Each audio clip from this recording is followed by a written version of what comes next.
Kumusta po kayo? Ako si Professor Matias Elki, ang faculty advisor sa Kalahi. How are you? I'm Professor Matias Elki, the faculty advisor for Kalahi, the Filipino and Filipino-American student organization at Cal State LA. I would like to welcome all of the students, family members, friends, members of the Cal State LA community, and all those who just love Filipino culture to the Cal State LA's virtual Filipino Cultural Night, The Stories We Tell.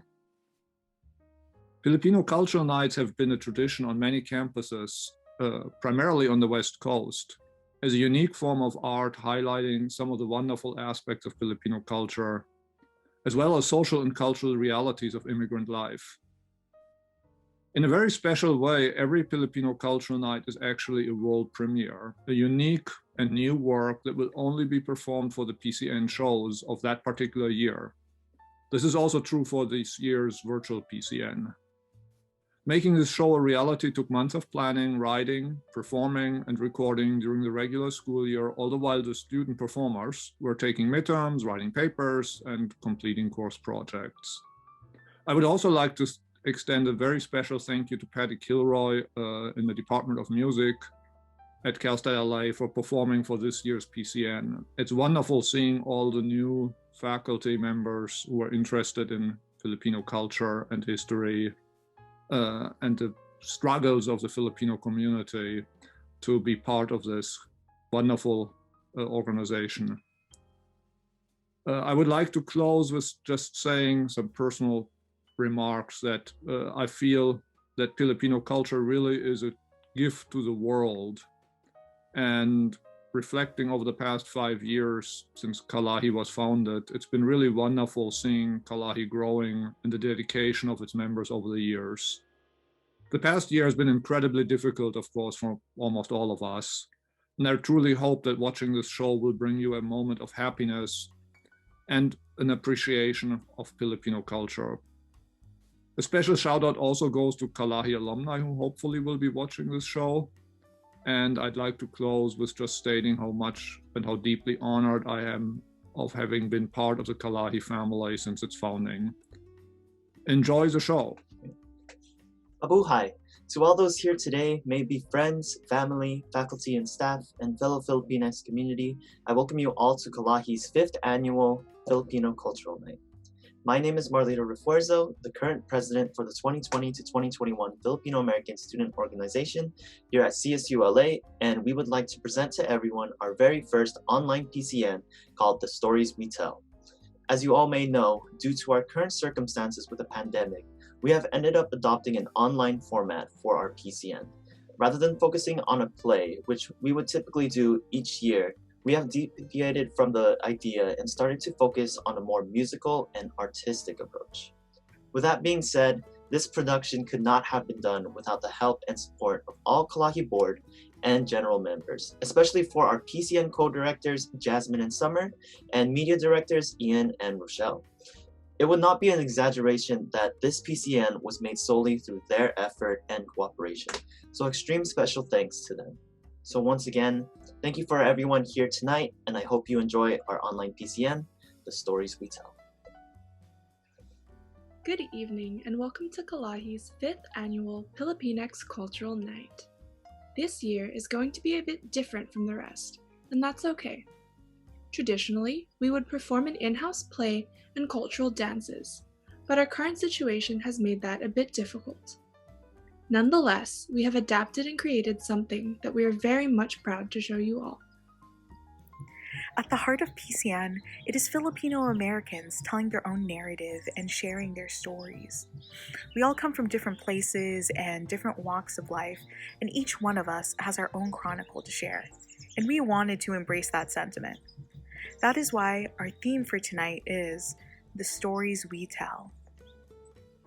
We hope that you enjoy our collection of tales told through a variety of art forms. Throughout the event, please keep your audio on mute so we can hear the performers as clearly as possible. Also, if you have the ability to, please turn your video on. Part of the excitement that comes from PCN is seeing the people that come and their reactions to the performance. We love to see all the smiles and cheering. Lastly, we encourage you all to use the chat. Many of you PCN veterans will know that a large part of PCN's fun atmosphere is having loud cheering throughout the event. Although we can't do it being on Zoom, we can cheer as loud as we can in the chat. And without further ado, please welcome our first musical ensemble for the evening, performing the classic, Bayang Ko.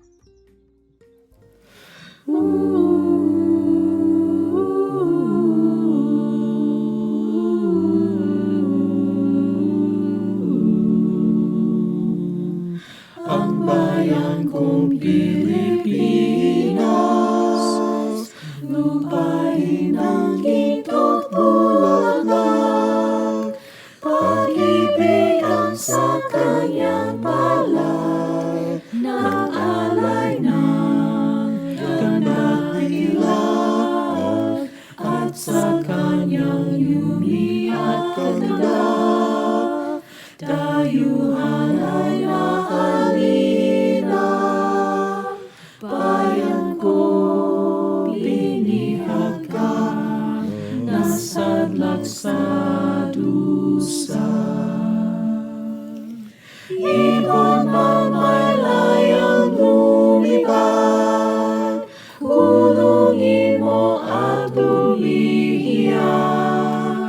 Bayan pa kaya sa dahilan, ang limag na saan magkaabas.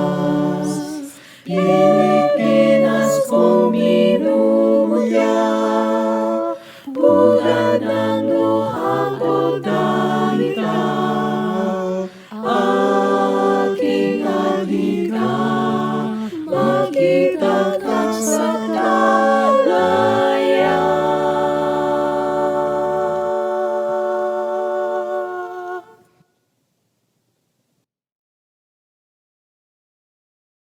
Now, I'd like to introduce our first poetry reading of the night, performed by our one and only Rihanna Rivamonte, written by the Filipino poet Rina Caparas, titled Beyond Bodies. Beyond Bodies by Rina Caparas. Beyond your body is a world, unknown to your skin. It's a soil a stranger to your feet. It's a breeze new to your breathing. Beyond your bodies are continents, with flavors worth more than imagining. The sweet taste of mangoes, the deep spice of curries, the sour tang of tamarinds. Beyond your body is a country of other bodies you have not seen nor touched. The copper skin of children playing, the dark curls of ale in the sari-sari store, the curves of the women down the hall. Beyond your body is a world you have yet to discover, but you cannot find it. Because you are a body with legs that tire, with a back that aches, shoulders that strain, and that body sits daily on a chair, static but exhausted.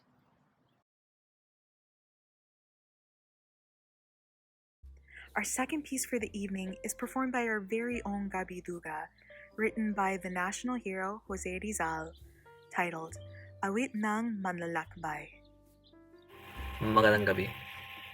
Ako ay magbibigtas na isang tanyag na tula galing kay Dr. Jose Rizal sa pinamagatang awit na manlalakbay.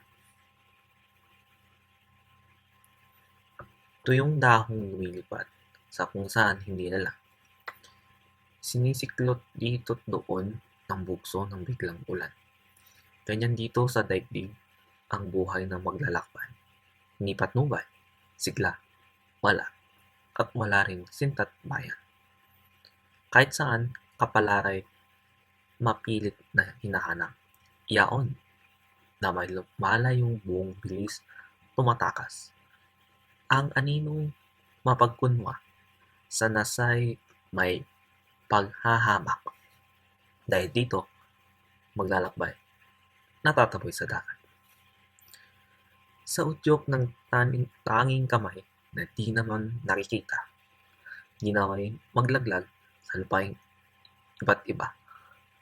Siya'y walang kaulayaw, kundi mga alaala ng katotong mga mahal na at arang na manligaya. Sabay ilang isang libing ang kay palay matagpuan na anong punang sakdal tamis, lipos ng kapayapaan, limot na ng sintang lupa't gayon din ng daigdigan. Mamamingha nawa siya matapos na mahirapan. Sa lungkuting maglalakbay, sila'y pawang naiinggit. Kapag siya ay patuling bumabagtas sa daigdig, hindi nila nalalaman sa kaluluwang walang imig. Mayroon doon isang kuwang. Kulang dito ay pag-ibig.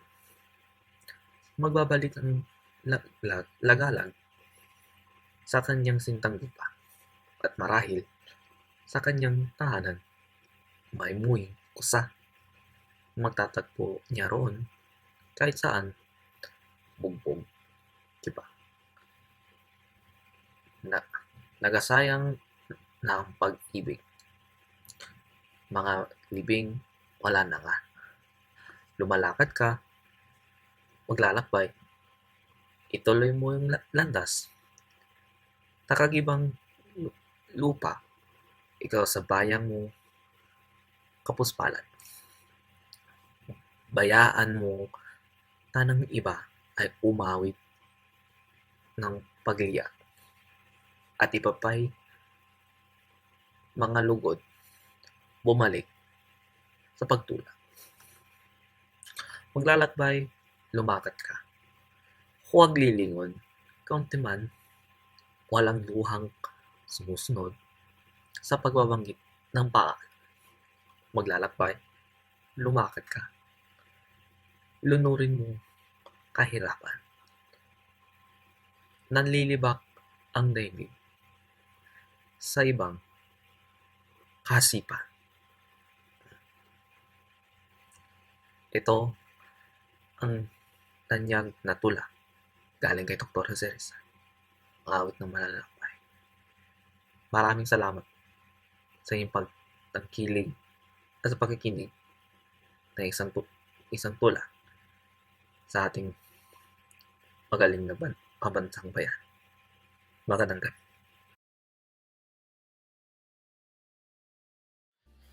Up next, I am proud to present our animatic titled Lady of the Mountain, written by my very talented co-PCN coordinator, Jasmine Platon, and illustrated by Amberine Khan. Once upon a time, there was an old woman standing at the foot of a broken statue. With curiosity, she studied all the cracks and crevices of the decrepit piece of rock. It all seemed familiar to her, like a midsummer night's dream, yet she couldn't remember. What did the statue look like before? She would ask herself. Could it have a face with angular features representing sharp and decisive leadership? Or maybe it could have been a soft face with kindness and compassion overflowing like a river. See, when the old woman was a child, the Spanish tore the monument down in their bid for conquest. She could still remember the moment they struck it, shattering the statue into a multitude of pieces, each fragment like the memories she can't piece back together. Now, from twilight to twilight, she would ponder over the gaps in her memory, until one day, she decided to do something about it. She asked her ates, her kuya, and her friends, but none of them seemed to remember. It was indeed a strange phenomenon, almost as if the scars of yesterday were merely figments of the imagination. The harder she looked, the further away she was from finding the answer. After many days of inquiry, she decided to end her quest.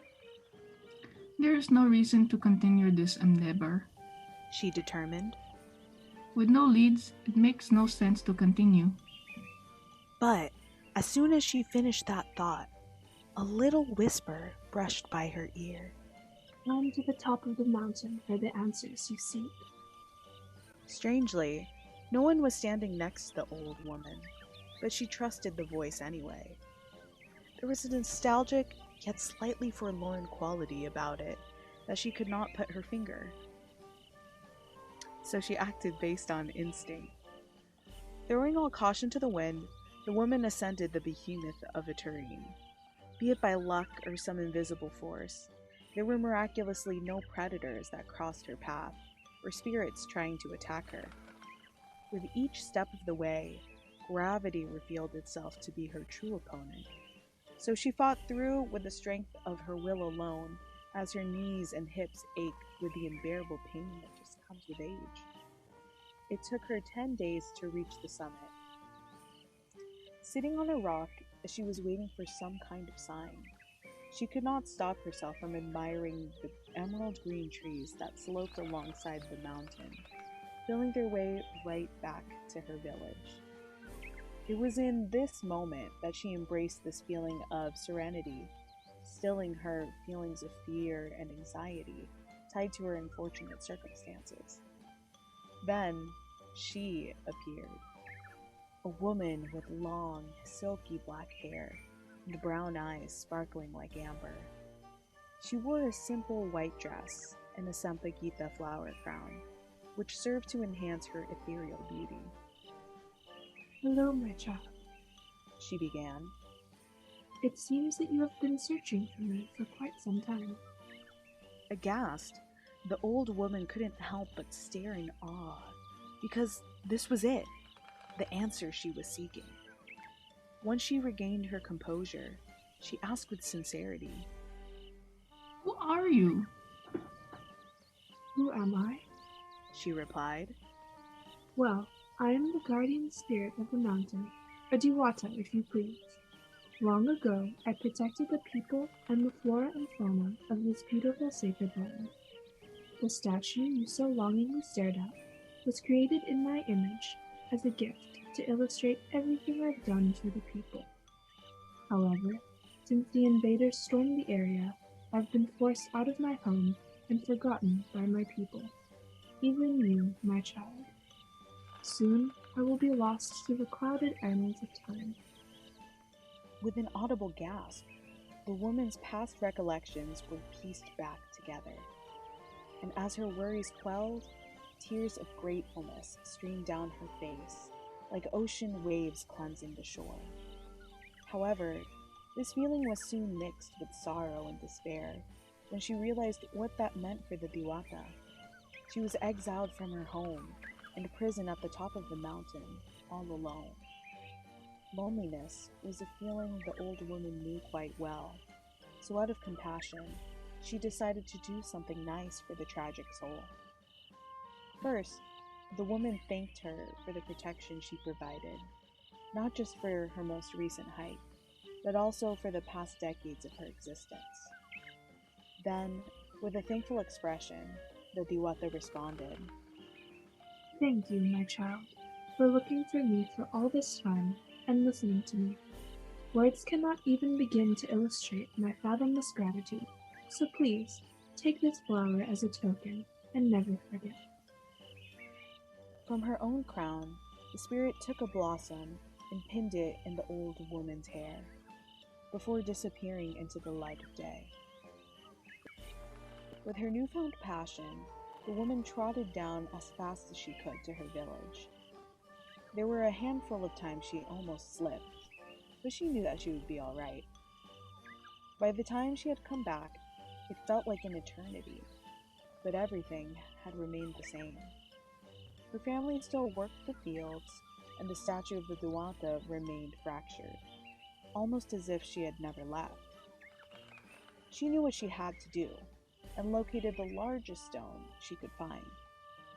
Although her skills and mobility were limited, she chipped away at the stone until it created a figure similar to the guardian spirit. After years of chiseling and sculpting, her masterpiece was finished. She placed her creation next to where the broken statue was, placing a flower crown of sampaguitas on the head. The old woman's family thought it was futile because the monument was full of imperfections, and most importantly, the Spanish would tear it down like they had done the last. But that didn't matter to her.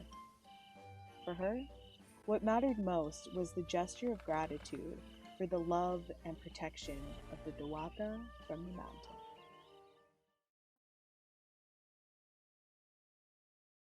Last, but definitely not least, introducing our final performance for the night. Give it up for our last musical ensemble, performing Leaves by Then and Then.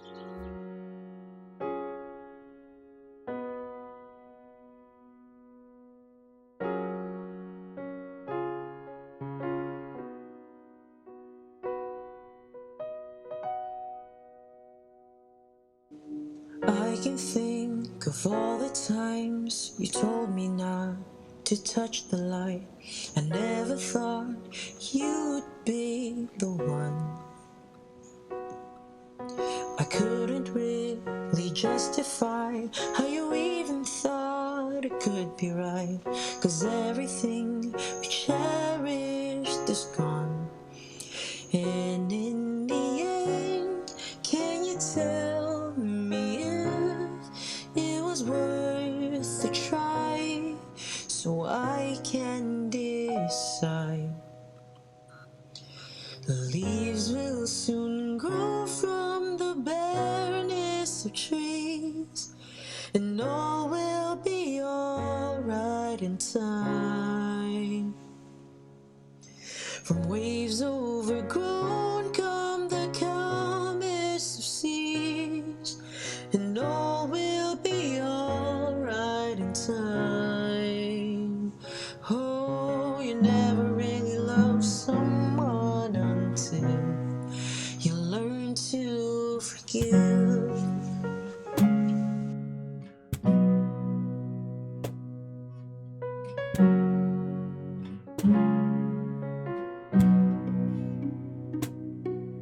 Try as hard as I might to flee the shadows of the night. It haunts me and makes me feel blue. But how can I try to hide when every breath and every hour I still end up thinking of you? And in the end, everything makes it worth the fight. So I will hold on for as long as leaves will soon grow from the bareness of trees, and all will be alright in time.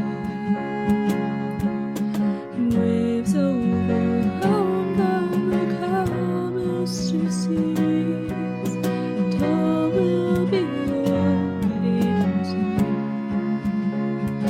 Oh, you never really loved someone until learn to forgive.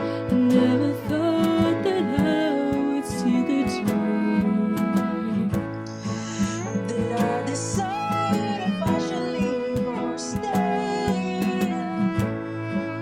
but in the end, what makes it worth the fight is that no matter what happens, we try to make it right.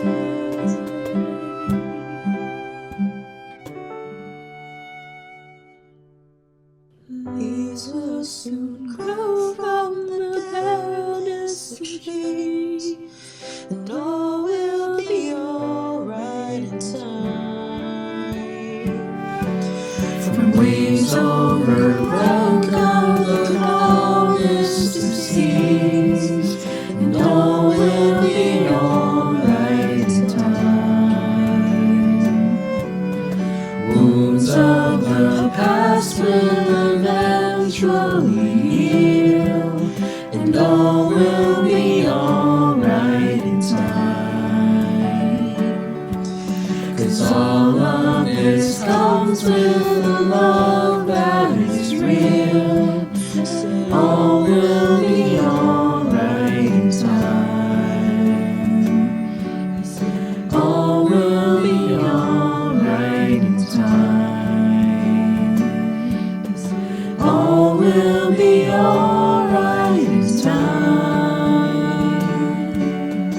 All will be alright in time.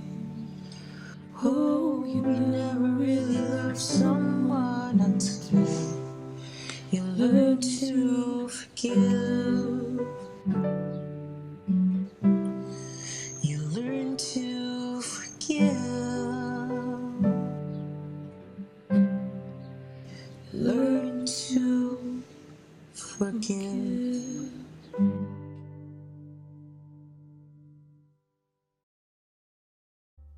Thank you all for joining us this evening. I hope you enjoyed our performances and the stories we told. A lot of work went into planning this event and putting it all together, so let's give a hand to all our performers, artists, and editors. You can go ahead and unmute your mics.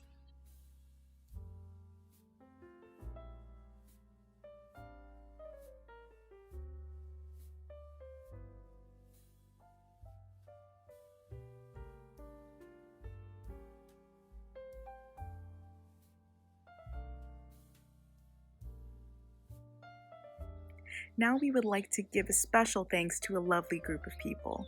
First, I would like to recognize Ali Kaloma, my co-PCN coordinator from last year. Due to COVID, we couldn't have a PCN last spring semester, so I wanted to recognize her for all the hard work that she has done for us. Next, I would like to thank Dr. Kilroy and Rochelle Jimenez for helping to create the backing tracks and the instrumentals for the music.